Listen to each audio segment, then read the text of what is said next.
السلام عليكم ورحمة الله وبركاته. الحمد لله رب العالمين، والصلاة والسلام على رسوله محمد وعلى آله وأصحابه أجمعين.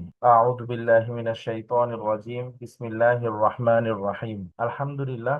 আল্লাহ তাআলার কাছে হাজার কোটি শুকরিয়া জানাই যে আল্লাহ তাআলা আমাদেরকে আল্লাহ তাআলার কালাম শিখার জন্য একটি সুন্দর প্ল্যাটফর্মে একসাথে বসার জন্য তৌফিক দান করেছেন। আমরা গত ক্লাসে যে পড়াটি পড়েছিলাম সেটি ছিল মুরাক্কাবের প্রথম নকশার যে তিন দাঁত থেকে যে দুটি হরফ বের হয়, সিন আর শিন। এই দুইটি হরফ আমরা বিস্তারিত পড়েছিলাম, শুরু মধ্য শেষ। উপরে তিন দাঁতের উপরে তিনটি ফোঁটা হলে শিন হয়, আর তিনটি ফোঁটা না হলে সিন হয়। এই নিয়ে আমরা বিস্তারিত গত ক্লাসে পড়েছিলাম। আমি বলেই প্রথমে আমি একটু বলে নিচ্ছি। আমরা তিন দাঁত থেকে যে দুটি হরফ বের হয় তার মূল হরফ হচ্ছে হলো সিন আর এটা হলো শিন।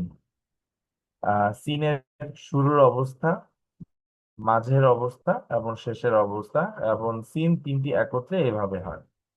আর হচ্ছে হলো শিন।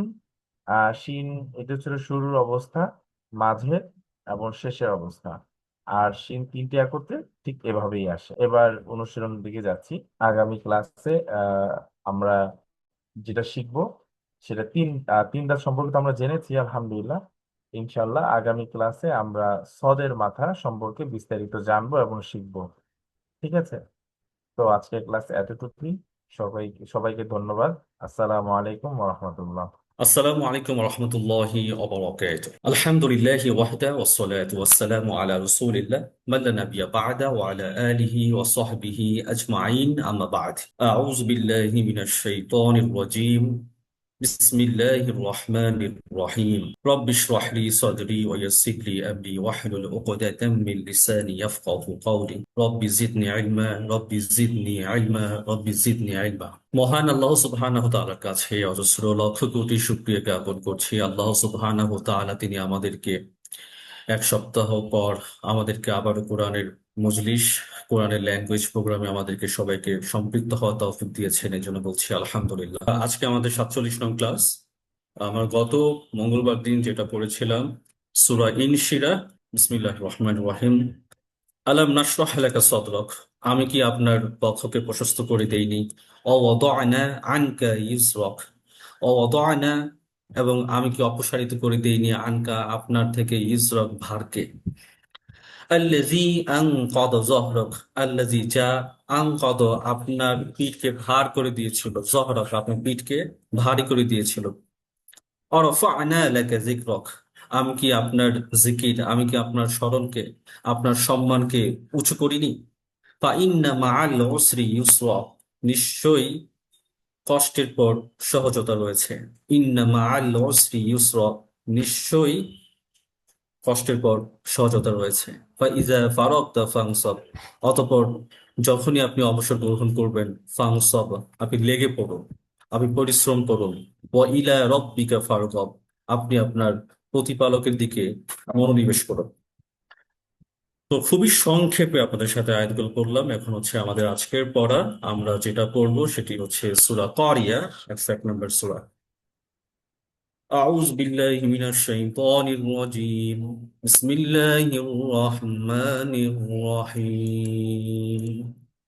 القارعة ما القارعة وما أدراك ما القارعة يوم يكون الناس كالفراش المبثوث وتكون الجبال كالعهن المنفوش فأما من ثقلت موازينه فهو في عيشة راضية وأما من خفت موازينه فأمه هاوية وما أدراك ما هي نار حامية.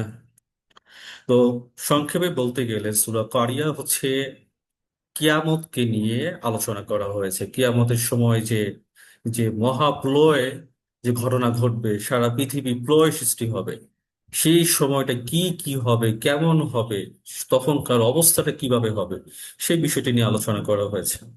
তো আল্লাহ সুবহানাহু ওয়া তাআলা আমাদেরকে জানান দিচ্ছেন যে তোমরা কি জানো, তুমি কি জানো সেই প্রলয়কালী যে অবস্থাটা সেই সময়টা কেমন হবে।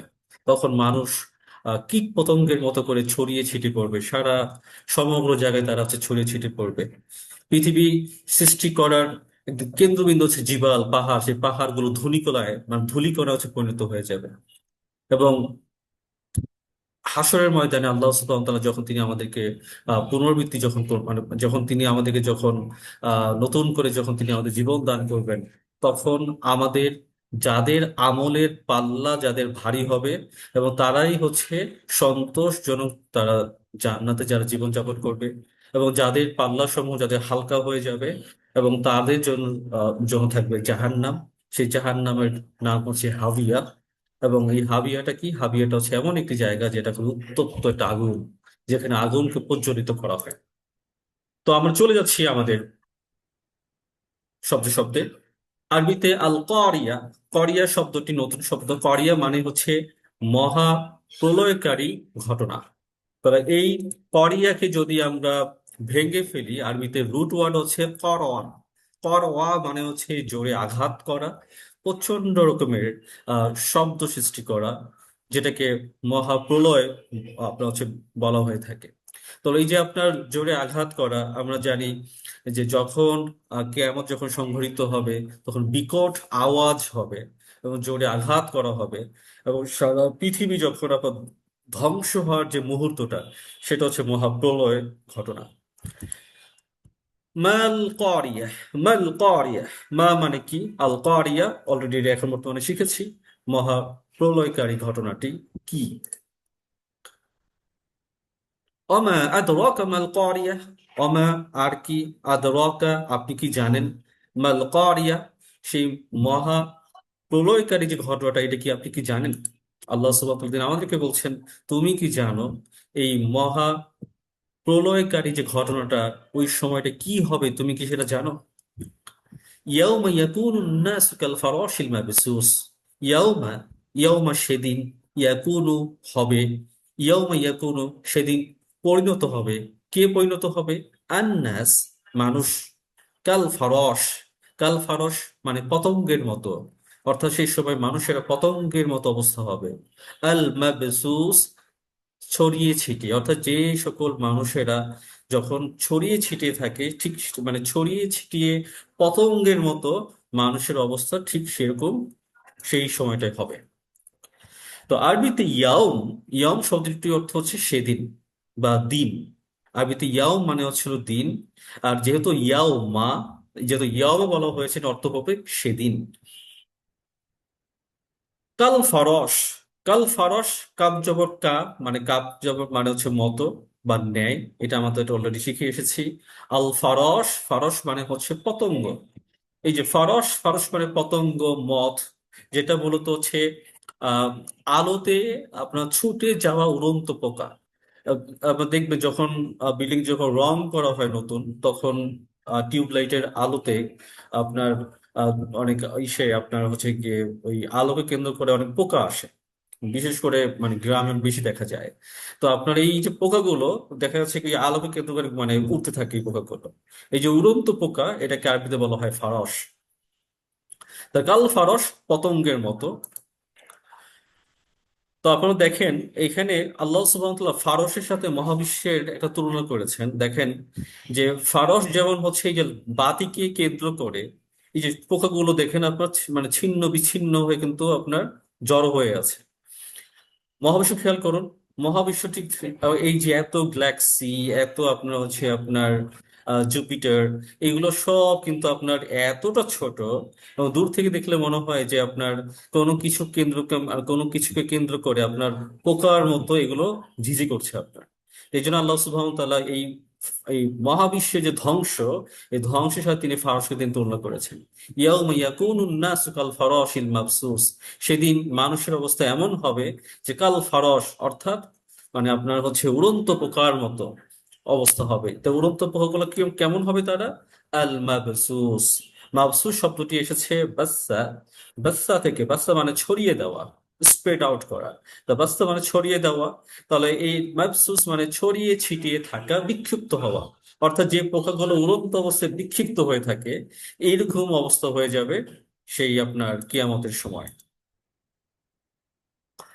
অতাকুনুল জিবালু কাল ইহনিল মানফুশ, অতাকুনুল জিবালু কাল ইহনিল মানফুশ।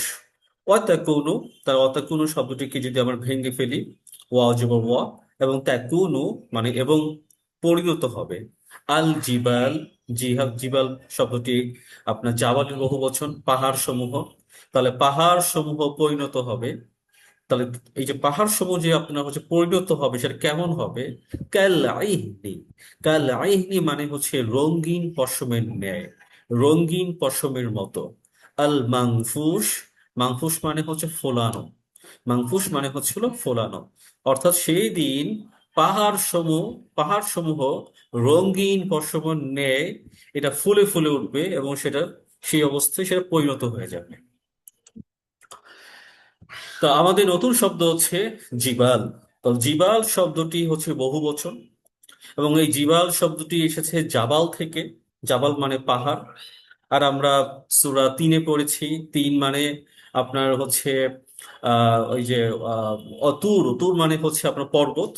এবং আপনার আরবিতে জাবাল মানে হচ্ছে হলো পাহাড়।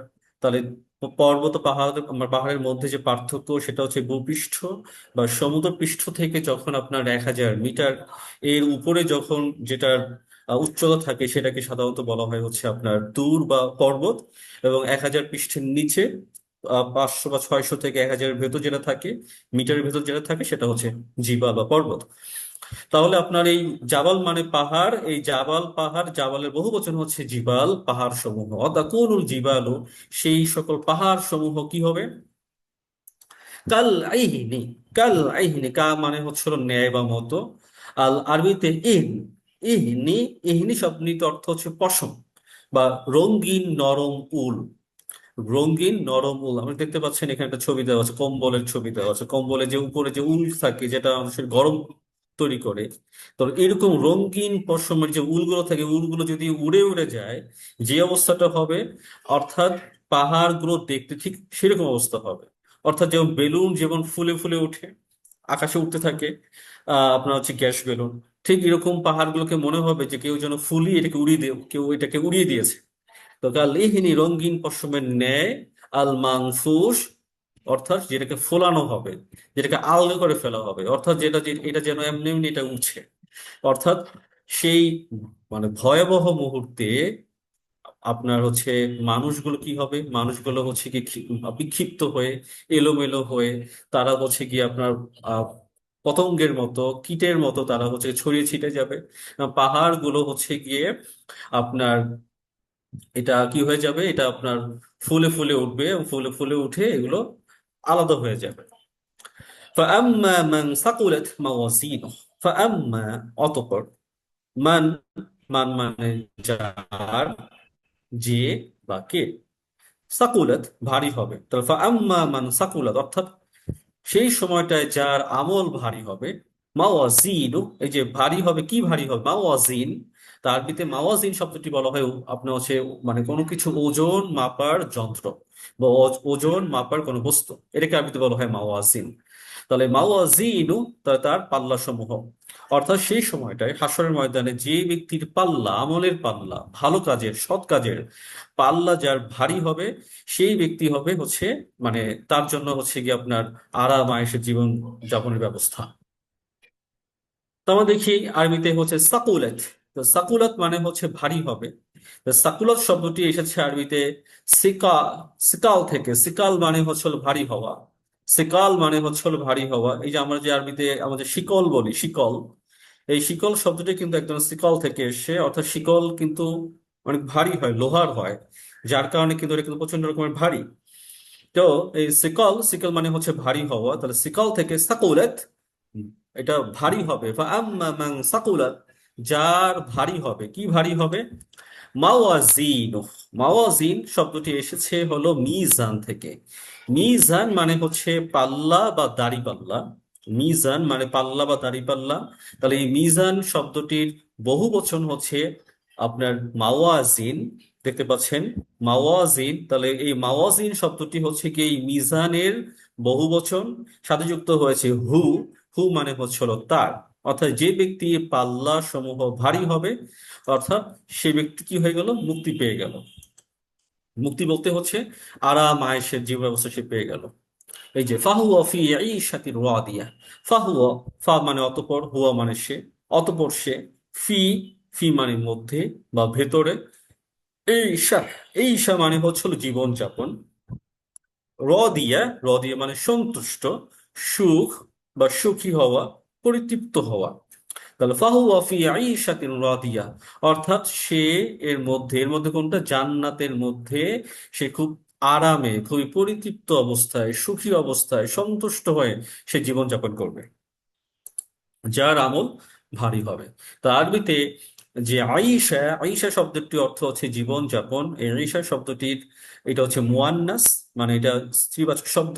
তো এটা মুজাক্কার হচ্ছে আইসুন, আইস। এই যে আমরা যে বলি যে আরাম আয়েশ, মানে ও তো, ওর লাইফ তো খুবই মজার, আরাম আয়েশে ও জীবনটা কাটিয়ে দেয়। এই যে আরাম আয়েশ, এই আয়েশটা হচ্ছে কি আপনার হলো আরবি শব্দ। এই যে আয়েশ, আইসুন, আইসুন মানে হচ্ছে জীবনধারা বা জীবনযাপন, অর্থাৎ যার জীবন যাপন খুবই মানে খুবই আরামের হয়, তাই এটা হচ্ছে আয়েশ। তা আইশাতিন, জীবন যাপন, আইশ, আইশ মানে হচ্ছে জীবনধারা বা জীবন যাপন, সেখান থেকে মুয়ান্নাস বা স্ত্রীবাচক হলে আইশাতিন হইছে। এখন দেখেন এই আইসুনের সাথে কিন্তু গোলতা যুক্ত হয়েছে। তো আমরা কিন্তু অলরেডি জানি যে মুয়ান্নাস করার কিন্তু তিনটা নিয়ম আছে। তো মুয়ান্নাস করা যে তিনটা নিয়ম, তোর মধ্যে আপনার প্রথম যে নিয়মটা ছিল যে শব্দের শেষে যদি গোলতা থাকে তখন সেই শব্দটি হয়ে যায় মুয়ান্নাস। তাহলে এই গোলতার নাম কি? আলিফে আপনার হচ্ছে মারবুতা। তা আইসা, তা ঈশা মানে হচ্ছে জীবনযাপন। ও আম্মা মান খফফাত মাওয়াজিনু, ও আম্মা এবং অতঃপর, মান যার, যে বা কে, মানের অর্থ খফফাত, খফফাত মানে হচ্ছে হালকা হয়ে যাওয়া, হালকা হওয়া, যার হালকা হবে, মাওয়াজিনু তার পাল্লা সমূহ, অর্থাৎ যার পাল্লা সমূহ হালকা হবে, তাহলে কি হবে? তাহলে এখানে আমাদের নতুন শব্দ খফফাত, খফফাত শব্দটি এসেছে আরবিতে খিফফাতুন থেকে, খিফফা। তা খিফফা মানে হচ্ছে হলো হালকা হওয়া, তা আরবিতে খফফাত মানে হচ্ছে হলো হালকা হবে। তো ও আম্মা মান খফফাত, ও আম্মা মান খফফাত, অর্থাৎ যার হালকা হবে, মাওয়াজিনু, যার ওজন, যার মিজান, যার দাড়িপাল্লা যার হালকা হবে, তাহলে তার জন্য কি হবে? ফা উম্মুহু হাওিয়া, ফা উম্মুহু হাওিয়া। তা ফা উম্মুহুকে যদি আমি ভেঙে ফেলি, দেখেন ফা জবর ফা, তাহলে উম্মু, উম্মু মানে হচ্ছে কি আপনার আশ্রয়স্থল, এবং হু মানে তার, অতএব তার আশ্রয়স্থল হবে হাওিয়া, মানে হাবিয়া। তাহলে এখানে আমরা একটু ভেঙে দেখি ফা উম্মুহু। তাহলে ফা উম্মুহু এখানে তিনটি শব্দ, মানে তিনটি শব্দের সংমিশ্রণে যুক্ত শব্দ তৈরি হয়েছে। যেমন ফা জবর ফা মানে অতএব বা অতঃপর, তারপর উম্মু, উম্মু শব্দটির একটি অর্থ আছে, এবং হু পেশ হু। তাহলে এখানে আমরা ফার অর্থও জানি, হুর অর্থও জানি, উম্মু অর্থ কি? উম্মু মোটামুটি আরবি ভাষা না জানলেও মোটামুটি এটার সাথে আমরা পরিচিত। উম্মু মানে হচ্ছিল মা, উম্মু মানে হচ্ছে হলো মা।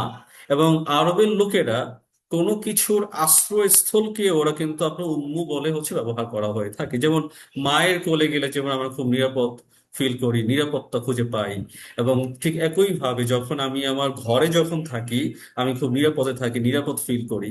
তাহলে এই ঘরের কেউ আপনার উম্মু বলে আখ্যায়িত করা হয়ে থাকে। কোরআন যখন আমরা পড়ি, তখন কোরআন পড়ে আমরা কোরআন পড়ে আমরা আমাদের অন্তরকে শীতল করি, কোরআনকে উম্মু বলা হয়। পুরো কোরআনের সূরা ফাতিহাকে বলা হয় উম্মুল কিতাব, কারণ কারণ সূরা ফাতিহাটা পড়লে পুরো কোরআনের সার নির্দেশটা খুঁজে পাওয়া যায়, মানে পুরো কোরআনের সেন্ট্রাল যে থিম এটা খুঁজে পাওয়া যায়।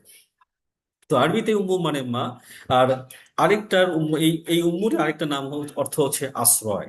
তাহলে ফা উম্মুহু তার আশ্রয়স্থল হবে, ফা উম্মুহু তার আশ্রয়স্থল হবে, কি হবে? হাওবিয়া, হাওবিয়া। তা হাওবিয়া মানে কি? যেটা আমরা বাংলা বলি হাবিয়া, তা হাবিয়া মানে হচ্ছে এমন জাহান্নাম যেটির গভীরতা অত্যন্ত বিশাল, এমন জাহান্নাম যেটির গভীরতা অত্যন্ত বিশাল। তাহলে এই হাওবিয়া শব্দটি এসেছে আরবি হাওয়া থেকে, হাওয়া। এটা আবার ওই যে আদম আলাইহি সালামের স্ত্রী আমাদের মা আদম, এই হাওয়া আলাইহিস সালামের সাথে মিলাবেন না, ওটা হচ্ছে হা দিয়ে, হায় আপনার হুক্তি দিয়ে আপনার, আর এটা হচ্ছে হলো হায় হাওয়াজ। হাওয়া মানে হচ্ছে নিচে পড়ে যাওয়া বা গভীর গর্ত। এই যে আপনার আরবে এই যে কুয়া থাকে, কুয়া, এই কুয়ার ভেতর যে গর্ত যেটা হয়ে থাকে, এই গর্তটাকে আপনার আরবিতে হাওয়া বলা হয়। হাওয়া যেটার কোন একটা যে গভীর গর্ত থাকে, সেই গভীর গভীর যে গর্ত সেটাকে আরবিতে বলা হয় হাওয়া। অর্থাৎ এটা এমন জাহান্নাম যে জাহান্নামের গভীরতা এতটাই বিশাল, এবং সেখানে কি করা হয়, আগুনকে হচ্ছে প্রজ্বলিত করা হয়। হাওিয়া বা উম্মুহু হাওিয়া, তার আশ্রয়স্থল হবে হচ্ছে হাওিয়া বা গভীর, অত্যন্ত গভীর বিশাল জাহান্নাম। অমা আদরাকা মা হিয়া। অমা, আর কি, আদরাকা আপনি জানেন, মা মানে কি, হিয়া আমরা আরবিতে হিয়া শিখেছি। হুয়া হুমা হুম হিয়া হুমা হুন্না। তাহলে হুয়া মানে সে, হিয়া, এই হিয়া শব্দটি স্ত্রীবাচক শব্দ। অর্থাৎ আপনার হচ্ছে মুয়ান্নাসের ক্ষেত্রে হিয়া শব্দ ব্যবহার করা হয়ে থাকে। হুয়া মানে যা, হিয়ার অর্থ তা। তা হিয়া মানে এটি বা এটা। তারপর আছে নারুন। নারুন মানে কি, নারুন হামিয়া, তা হলো আগুন। তাহলে হাবিয়া কি, হাবিয়া হচ্ছে এটা আগুন। কেমন আগুন? হামিয়া, যেটা প্রজ্বলিত করা হচ্ছে, যেটা অতি উত্তপ্ত, যেটা প্রজ্বলিত করা হচ্ছে, যেটাকেও বারবার জ্বালানো হচ্ছে, যেটা হিটেড করানো হচ্ছে, এটা হচ্ছে আরবিতে বলা হয় হামিয়া। তো এটা খুবই সহজ। দুইটাই হচ্ছে নাউন আপনার আরবিতে। নার, নার মানে আগুন, এটা খুবই সহজ। এবং হামিয়া মানে হচ্ছে প্রজ্বলিত, অতি উত্তপ্ত, যেটাকে উত্তপ্ত করানো হয়, যেটাকে জ্বালানো হয়, যেটাকে জ্বালানো অবস্থায় রাখানো হয়, এটাকে আরবিতে বলা হয় হামিয়া। তো আজকের পর আজকে আমাদের এতটুকু।